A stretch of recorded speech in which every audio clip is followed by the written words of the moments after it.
सलाउद्दीन ओवैसी जी।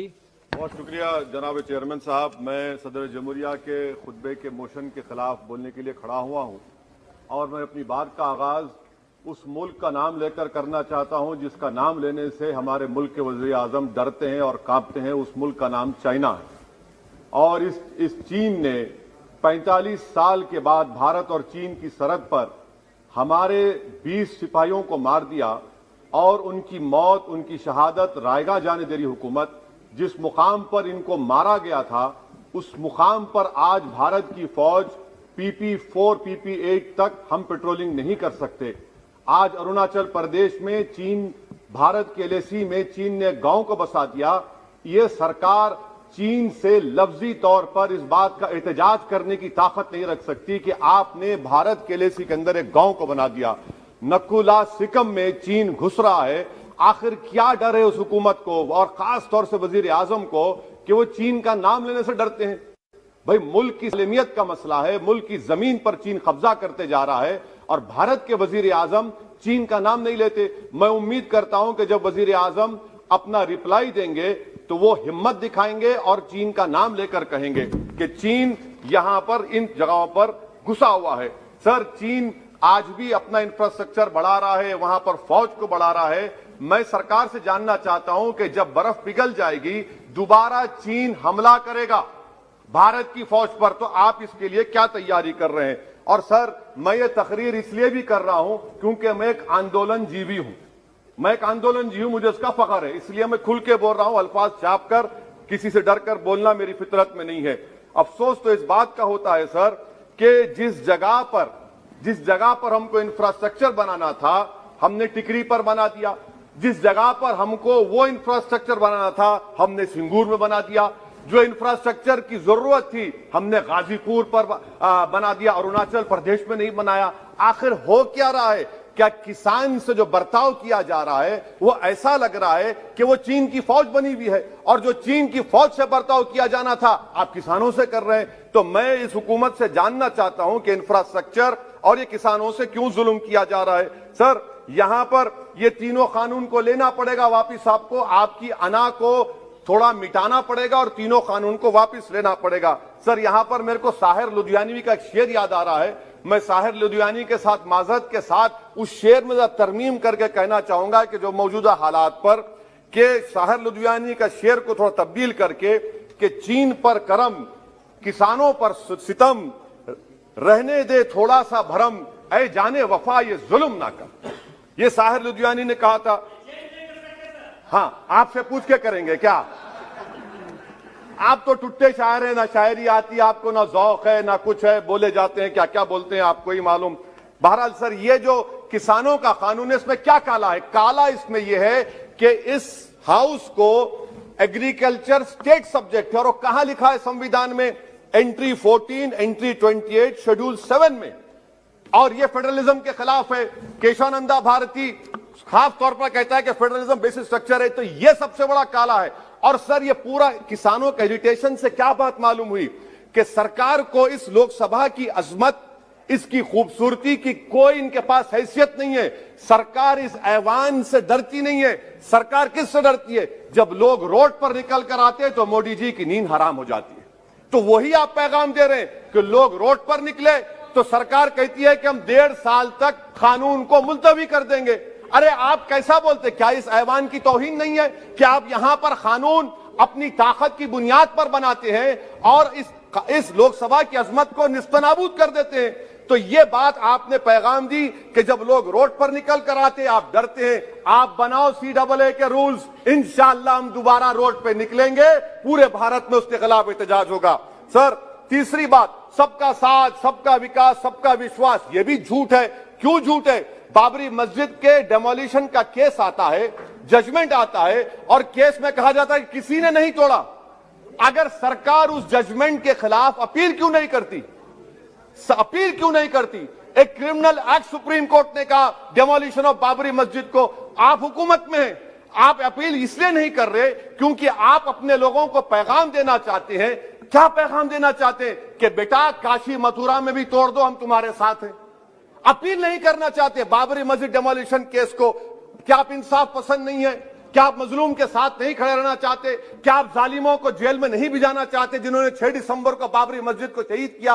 आपकी खामोशी इस बात का इकरार है कि आप तशद्दुद पसंद है। आप जबर के नाम पर आपके पास कानून की बालादस्ती का कोई रोल नहीं है। सर, चौथा पॉइंट, आंदोलनजीवी पैरासाइट। सर, जमहूरियत की बका के लिए, संविधान की बका के लिए आंदोलन करना जरूरी है, और वजीर आजम या कोई बरसर इख्तिदार जमात के लोग अगर आंदोलनजीवी पैरासाइट का लफ्ज इस्तेमाल करेंगे तो मैं याद दिलाना चाहता हूं सर आपके जरिए से इस हुकूमत को कि हिटलर ने जर्मनी में यहूदियों के खिलाफ इनको कॉकरोचेस का, टर्माइट्स का, उसके बाद 20 मिलियन, आप देखते हैं कि 2 मिलियन से ज्यादा यहूदियों को गैस के चेंबर में डाला गया। इस तरह के अल्फाज इस्तेमाल करने से क्या आप भारत में वही जर्मनी की तारीख को दोहराना चाहते हैं? और सर आप सुन लीजिए। जी सर, थोड़ा बहुत क्या सर बोलते समय में। हाँ सर, जी सर, आप आगे ना सर, आप प्रोटेक्शन है मुझे, अब तो कोई फिक्र की बात नहीं, और खुल के बोल सकते सर। आप आगे सर, स्पीकर आ गए सर, अब तो क्या है सर, आप हमारे लिए हैं। सर, यहां पर आंदोलनजीवी आंदोलन नहीं करना। अरे किसी शायर ने अच्छा कहा था कि जिसमें ना हो इनकलाब, मौत है वो जिंदगी, रूह है वम की हयात, कश्मकश है इनकलाब। सर, अब फॉरेन पॉलिसी पे आ जाइए। किसी इना मीना डीका ने ट्वीट किया, आपने परेशान हो गए। इना मीना डीका ने ट्वीट किया, आप खड़े हो गए। अरे कौन सी फॉरेन पॉलिसी है आपकी?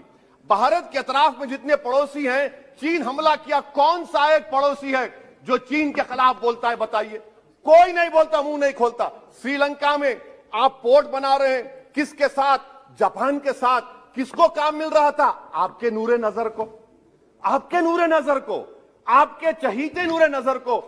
श्रीलंका ने कहा हम भारत को नहीं बनाने देंगे टर्मिनल पोर्ट यहां पर। आप बताइए फॉरेन पॉलिसी। सर, नेपाल का वजीर आजम कहता है कि भारत से ताल्लुकात उस वक्त तक बहाल नहीं होंगे जब तक कि भारत नेपाल की जमीन वापस नहीं करता। कहां सो रहे हैं सर आप? पड़ोस में कोई हमारा दोस्त नहीं है। चीन बांग्लादेश से कोविड की बात करता है, अफगानिस्तान से अमेरिका छोड़कर जा रहा है। क्या आपके पास कोई पॉलिसी है गनी हुकूमत को सपोर्ट करने की? आपके पास कोई पॉलिसी नहीं है। अच्छा सर, एफडीआई का मतलब अब समझाता हूं मैं। एफडीआई का मतलब यह है कि 5 फरवरी को ब्रैड शर्मन जो अमेरिका के रिप्रेजेंटेटिव, उनके पास भारत के अमेरिका के सफीर गए, तो ब्रैड शर्मन ने ट्वीट कर कहा कि भारत सरकार को इंटरनेट खोलना चाहिए, भारत सरकार को पीसफुल प्रोटेस्ट करना चाहिए। कौन होता है ब्रैड शर्मन जो भारत को सिखाए? ये एफडीआई है। और भारत सरकार का डिप्लोमेट, एम्बेसडर बैठकर उनका लेक्चर सुनता है, और उसके बाद क्या होता? 3 दिन के बाद आप कश्मीर में इंटरनेट खोल देते हैं। ये आप एफडीआई कर रहे हैं, हम नहीं कर रहे हैं। अच्छा, बात कश्मीर की आई। कौन है इम्तियाज, कौन है अबरार, कौन है इब्रार? इनको शोपियान में एनकाउंटर पर मार दिया गया, प्रूव हो गया। और ब्रिगेडियर आरा सेक्टर का जिसने इनको टेररिस्ट कहकर मारा, उसको अवार्ड देते हैं आप। सर, इन मरने वाले कश्मीरियों के लिए कौन रोएगा? क्या वजीर आजम रोएंगे? क्या वजीर आजम रोएंगे? क्या कोई रोएगा? अच्छा सर, एक और बात सर, हाँ एक और बात आई कि शादी के घर में गुस्सा होता है। अरे ये कौन सी शादी की बारात है कि 18 लाख करोड़ टैक्स मिलता है और 36 लाख करोड़ ये सरकार खर्चती है? क्या शादी कर रहे हैं आप? वाह वाह, माने वाकई में आपकी इकोनॉमिक पॉलिसी को सलाम कि 18 लाख करोड़ टैक्स में मिलते हैं, 36 लाख आप लोग शादी में खर्चते हैं। मुबारक हो आपको, बड़ी शानदार घर है ये शादी का। अच्छा सर, दिल्ली का लॉ एंड ऑर्डर, 1 साल में 3 बड़े दंगे हो गए। एडवोकेट्स पुलिस, उसके बाद CAA का राइट हुए 50 से ज्यादा, उसमें लोग मारे गए। 20 से ज्यादा मसाजिद को नुकसान जला दिया गया। 26 जनवरी। सर, क्या ये सरकार जिम्मेदार नहीं है? 2 मिनट सर, क्या ये सरकार जिम्मेदार नहीं है? आपकी सरकार है, आपका होम मिनिस्टर, आप रोक नहीं पा रहे। आपकी कमजोरी और आपकी नादानी की वजह से, आप में दूरअंदेशी नहीं है, आप उसको अलाउ कर रहे हैं। और फैजान के कातिल कौन है? क्यों नहीं पकड़ा फैजान के कातिल को आपने अब तक?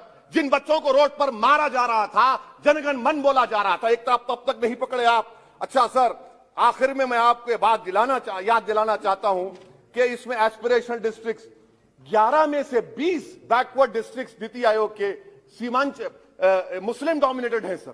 सीमांचल में कटिहार, पूर्णिया, अररिया है। सर, पूर्णिया का एयरपोर्ट सिविल टर्मिनल का काम क्यों नहीं होता सर? अब आ जाइए सर माइनॉरिटीज पर। 3 स्कॉलरशिप स्कीम है, मैं पुकार रहा हूं, मुतालबा कर रहा हूं कि डिमांड ड्रिवन करो। सरकार ने 2020-21 में 3 स्कॉलरशिप के लिए 2265 करोड़ का ऐलान किया। कितने पैसे आपने दिए? सबका साथ, सबका विकास, सबका विश्वास, 436 करोड़ रुपए। किसको झूठ बना रहे हैं आप?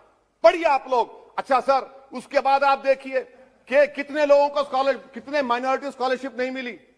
42,36,000 माइनॉरिटी स्कॉलरशिप नहीं मिली।